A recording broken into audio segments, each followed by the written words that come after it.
Is there such thing as pretty privilege? Do beautiful people have an easier life? Do they get things for free? Do people make an easier way for them wherever they go? The answer is yes, and let me tell you why. And it's not what you think it is. In ancient Kemet, there was no separation between the word God and the word nature. Nature meant God, and God was nature. So they looked in nature for the divine, and they found this pattern. You see, our ancestors found a particular pattern that was found throughout all life, throughout all nature. It was a sequence of fractions and angles that seemed to multiply at a certain rate. Later on, they called it the Fibonacci sequence, also the golden ratio. So, this is what is meant when the Bible says to see God in all things. You are literally seeing the blueprint of life, or the divine or sacredness of all life, which starts with the Fibonacci sequence or the golden ratio. So, they duplicated this in all their temples and statues. This is how you saw God. It was a sequence, it was a ratio. So they found out when man looked at this ratio, he didn't know exactly what he was seeing, but he was seeing the face of God or the divine or divinity in man. This is what makes person beautiful. This is what makes them attractive. It's a subconscious understanding that you're literally seeing God's blueprint in the person that you are looking at. So without you even knowing, this is the standard of beauty. It's the golden ratio. It's the Fibonacci sequence in you. That is the divine.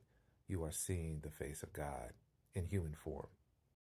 So this is why attractive people have an easier life. People want to give things to them. They want to do things for them. They want to go out their way to make sure that they're comfortable, that they're taken care of. It's because subconsciously they are seeing the face of the divine. This is why men get on their knees and bow down when they want the woman of their dreams. They're seeing the face of God and they're giving reverence to that. This is also why when men mess up in a relationship, they get on their knees and beg for the woman to stay with them again. They know that they are seeing the divine and must show humility in order to keep them. This is also why chivalry is not dead. Men still know subconsciously that they are in the care and the custody of the divine being. So, yes, attractive people do have an advantage, but now it's up to that person to not abuse this divine power that they were given. If you use these powers to stunt or to promote ego and self worship, then you are doing a disservice to the Creator. But if you humble yourself and show compassion and nurturing and honor and integrity and character and humility, then you are honoring the character of the Creator. If you are using your attractiveness to promote lower level deeds, lower level thoughts and actions, then you are working for the devil. The Bible warns us of this behavior in Matthew 7:15. It warns us against false prophets who appear harmless on the outside but are inwardly destructive.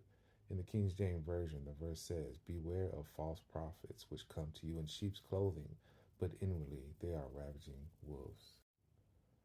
You see, attractive people have a responsibility to their Creator to uplift humanity and not to lower humanity into the ego and animalistic desires and passions.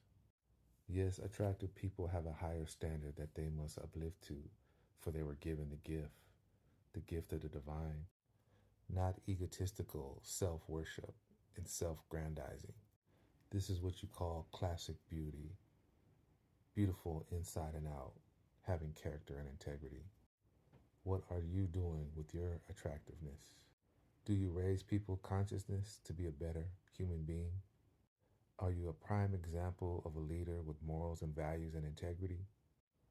Or do you glorify the ego and exploitation? Attractiveness comes in all packages, and I guess we're all mixed between our higher and lower selves and how we use our attractiveness. But understand, in the system of white supremacy, black attractiveness is used to be exploited and to promote the worst in us. So, for those attractive people, the choice is yours. Are you exploiting your attractiveness for personal gain and riches and money by selling your soul? Or are you living with integrity, morals, and values and uplifting your people to higher heights? The choice has always been yours, but understand you are held to a higher standard.